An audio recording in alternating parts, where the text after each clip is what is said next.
And it begins. Let's do this. Trace requirements. So we're back to the format that we were in before, right? Because there's purpose, there's description, there's inputs, and there's basically the elements of it, and then there's the outputs and guidelines and tools and techniques and who are the stakeholders that are involved. At the end, there are the outputs. So let's go through this and see what we get. What trace requirements? What's the purpose of trace requirements? The purpose of trace requirements is to ensure that requirements and designs at different levels are aligned to one another and to manage the effects of change to one level or related requirements. So basically, trace requirements is for us to kind of like connect everything together. Cats. Look at this cutie. All right. Description. Requirements traceability. Description. Requirements traceability identifies, see here, they named it different. Requirements traceability identifies and documents the lineage of each requirement, including its backward traceability, its forward traceability, and its relationship to other requirements. So basically, we don't necessarily trace in one direction, right? Because sometimes you go through something backwards and sometimes you go through something forwards, and the relationship to other requirements. Because like, so you imagine a chart that basically goes up, down, and sideways. Traceability, not a chart, some form of table or something. Traceability is used to help ensure that the solution conforms to requirements and to assist in scope, change, risk, time, cost, and communication management. You have to like take a step back and understand that everything we're doing might be work, but it really helps in the efficiency of how we actually do things and the effectiveness of the things that are being done. So ultimately, like when you're here, they mention it conforms to requirements and to assist in the scope and the change and the risk and the time and the cost and the communication management. So taking the extra steps while we're approaching something in order to see how it's connected to everything else is the relation is building the dynamic of the relationship that we're having between with the thing that we're actually working on. And ultimately the overall project, right? 1 second, I have to like check for something. All right, I'm back. So it is also used to detect missing functionality or to identify if there is implemented functionality that is not supported in any requirements. Basically, if there's a missing functionality or to identify if there's an implemented one that is not really supported, right? If there is something that's already active, but we're not really like supporting it with the information we're gathering, and we're not really supporting it with the solution that we're making. We're approaching, right? So traceability enables faster and simpler way impact analysis. That's what I'm talking about earlier, efficiency and effectiveness. More reliable discovery of inconsistencies and gaps in requirements. And that's basically just a much better way for us to be able to kind of like trust what we're doing. A deeper insights into the scope and complexity of a change. Deeper insights is the dynamic of the relationship that allows us to basically like reach different parts. I don't want to say automatically, but let's just say intuitively. Reliable assessment of what intuitively. Yeah, automatically means on autopilot. That means you're just following things. But intuitively, that means you kind of like see things at a different level before you actually approach them and actually just kind of like what we're doing right now is we're documenting from outside in. That's the entirety of business analysis. Like, where are we? What are we doing? How are we going to do it? Why is it necessary to be done? And all that kind of stuff. And we dive deeper into the details. So to get the deeper insights, you kind of like have to build some form of intuition towards what you're doing, which is again the dynamic that you actually have with the dynamic of the relationship that you're having with whatever it is you're doing. And that's your style of approach, your expression of your own work, and how it actually translates. So you're able to kind of like see deeper insights. I would say still intuitively, like your intuition intuition is basically is it can is developed through your experience and your approach. So you're gaining the skill basically of developing your intuition. Reliable assessment of which requirements have been addressed and which have not. A reliable assessment of which requirements have been assessed and which have not. Here they use the term reliable because sometimes you think you did something, but the truth is you're missing some parts, and that could actually bite you in the butt in the future. So that's where reliability comes in because you're always connecting how things are connected together, so changes are always following each other and all that good stuff. It's often difficult to accurately represent needs and solutions without taking into account the relationships that exist between them. Okay, while traceability is valuable, the business analyst balances the number of relationship types which benefit with the benefit gained by representing them. Yeah, so we're also like the dynamic, we're articulating basically the types of relationships that they have with each other in order for us to kind of like, through traceability, we're actually documenting the types of relationships as well, which allows us to kind of like see accurately what is represented. Traceability also supports both requirements allocation and release planning by providing a direct line of sight from requirement to expressed need. Amazing. Traceability also supports both requirements allocation and release planning. So it supports the requirement allocation, like where would we put it? Because when we're tracing, we're creating the map. So ultimately, if something new comes up, you actually already have the map to know where you would want to allocate it. And release planning basically kind of gives you a broader perspective or once something is close to being done and released. And when we say released here is kind of like fully vetted and acknowledged. There's no need for us to work on it anymore. It doesn't necessarily mean that's the solution, but it means that if it's going to contribute, then we release it into the wild. By providing a direct line of sight from requirement to expressed need. That's basically it. The following images shows examples of visual representations of traceability for a process and for software requirements. Amazing, because I was trying to create like a map in my head, and the best I could think of is like some form of like heat map. Let's see. Process traceability, value change, business process, sub-process activity, and tasks. So we start from bottom and we get up, I guess. Oh no, so we're starting from the value chain and we're going all the way down, and it goes either way. Remember, like we're always reflecting, right? So either way is always a reflection. But ultimately, like the task that we're going to be doing is basically why we're like, the process is to get to the task now. We're planning how to do stuff. Software requirements, traceability, business needs, business requirements, stakeholder requirements, and solution requirements. So we put all of these. When the time comes and we get to the solution requirements, then we design, code, and test. What are the inputs? The inputs are requirements. They may be traced to other requirements, including goals, objectives, business requirements, stakeholder requirements, solution requirements, and transition requirements. Solution components, vitals, business rules, and other work products. Designs may be traced to other requirements, solution components, and other work products.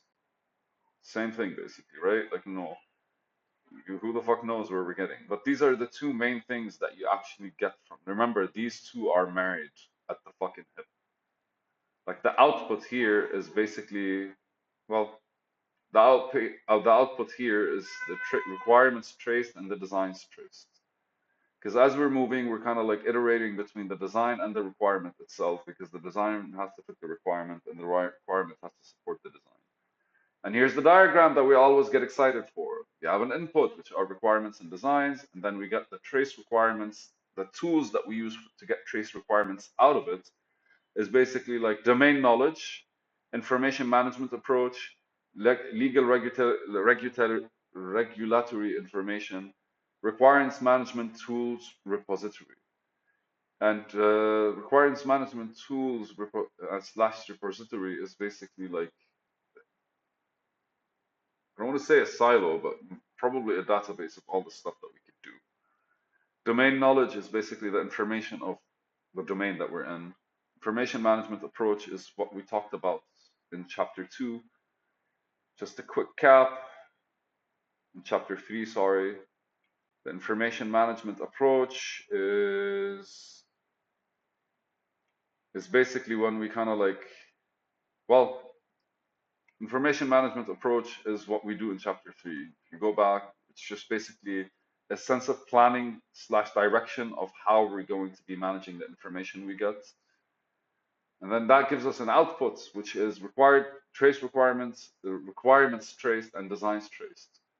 And these basically contribute to 7.5 define design options document.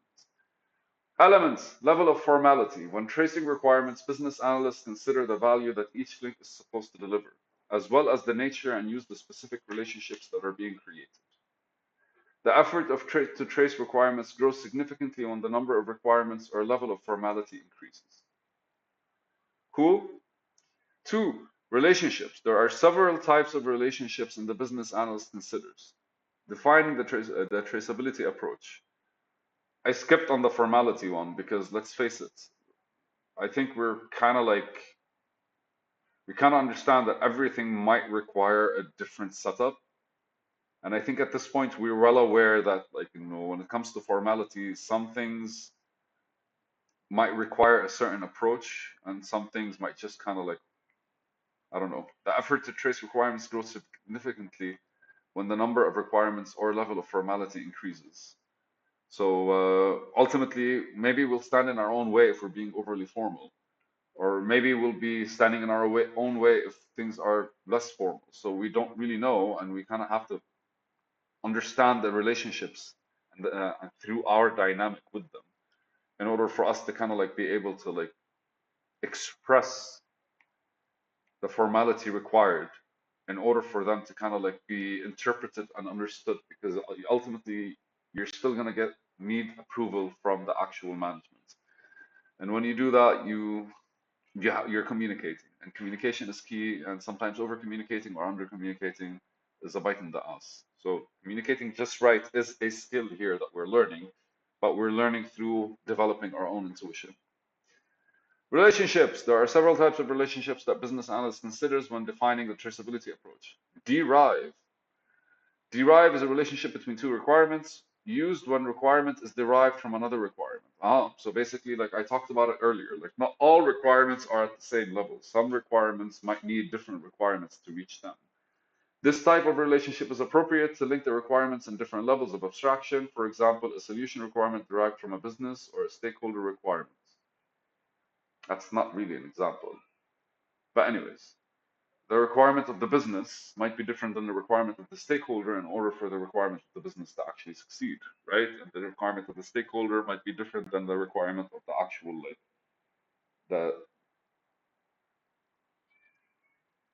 the department he's in. So they're kind of hierarchically spread.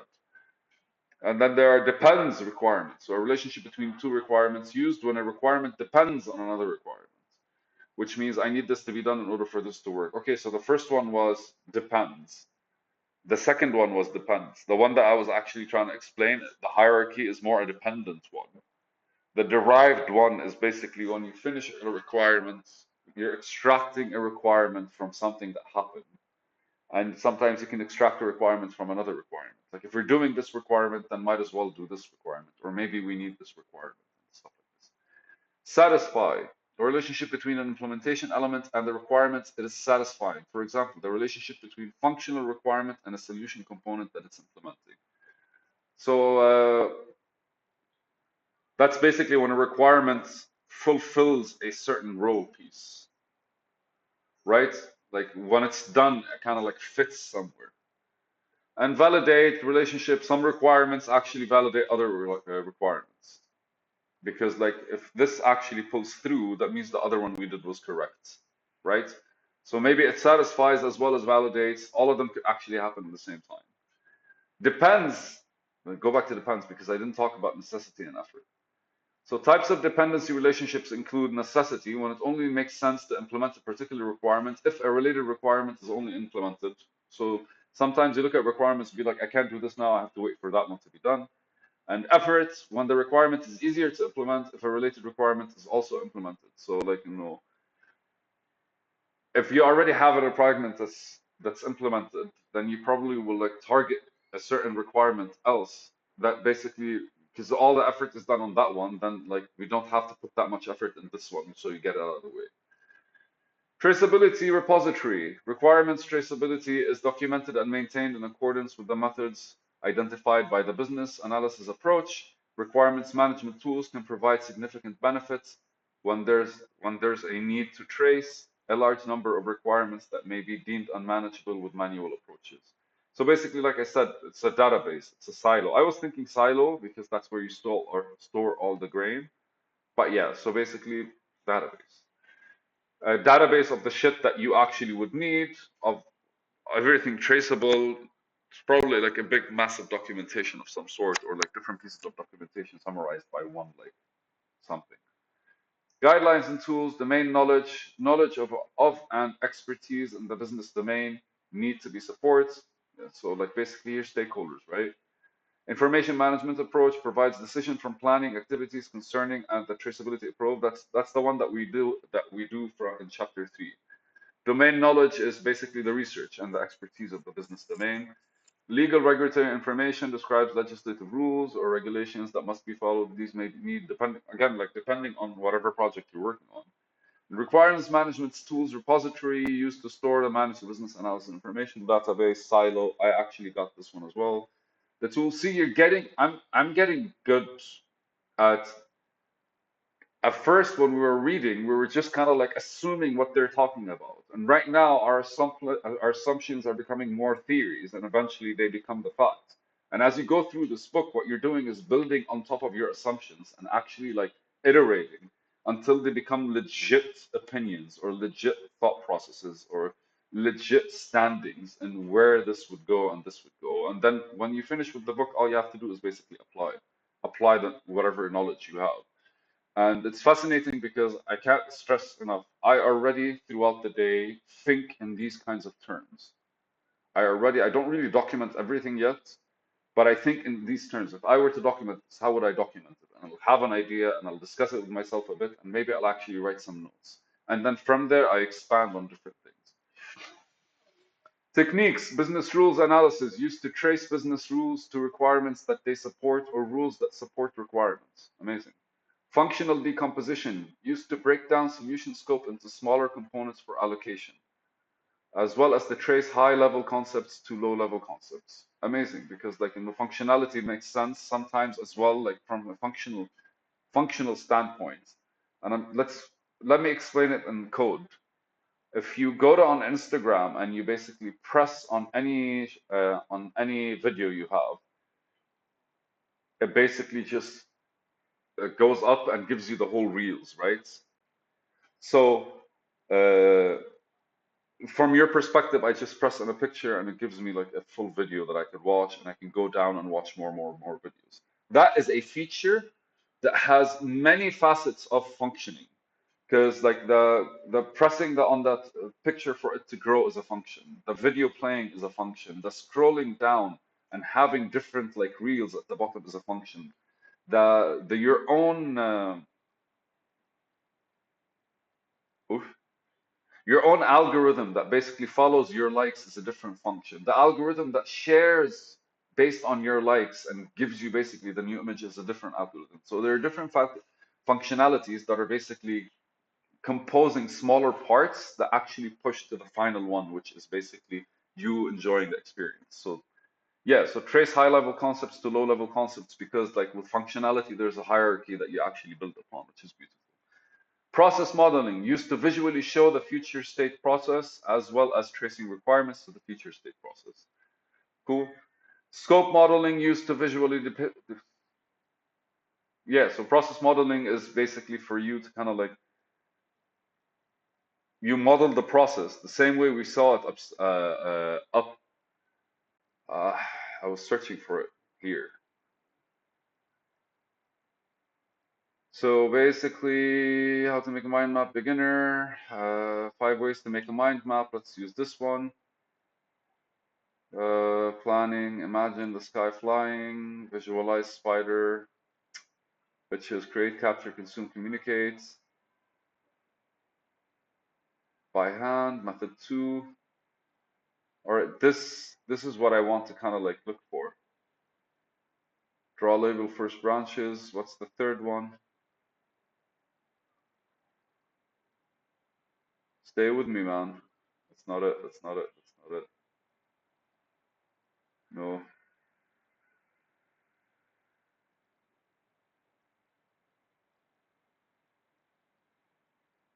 it's not a mind map.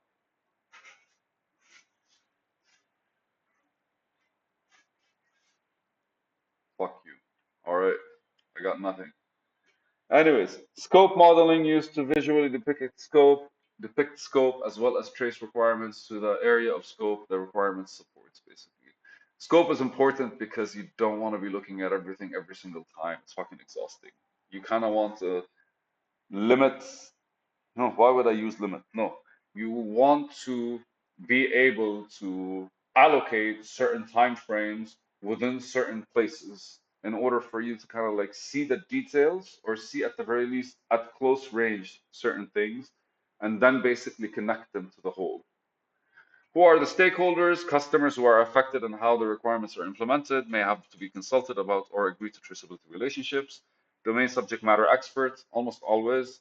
End users, they may require specific dependency relationships. Implementation subject matter expert as well, because like there's the domain subject matter expert who knows about the field, and then there's the logistics expert, the implementation expert. Traceability ensures that the solution being developed meets the business need and brings awareness to dependencies between solution components. This guy probably is more like, are we doing something correct? What advice would you give us? Domain subject matter expert, is this information correct? Or what advice would you give us? Operational support. Traceability documentation provides another reference source for help desk support. Project manager, traceability support project change and scope management. A project manager as well, a sponsor as well, suppliers are affected by how and when requirements are implemented.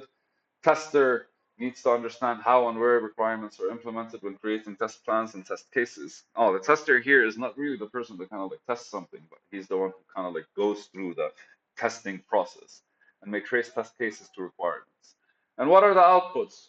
The requirements traced, we have clearly defined relationships to other requirements, solution components, or releases, or release phases, or iterations within a solution scope, such that coverage and the effects of change are clearly identifiable.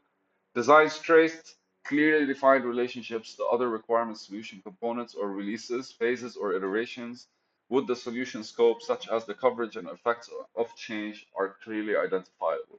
I'm excited, chapter 7, to see how designs are actually like expressed.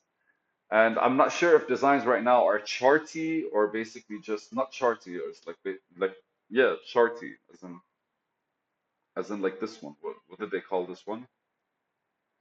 Or diagrammy. I don't know if designs are going to be diagrammy or are just going to be like a documentation, the same thing.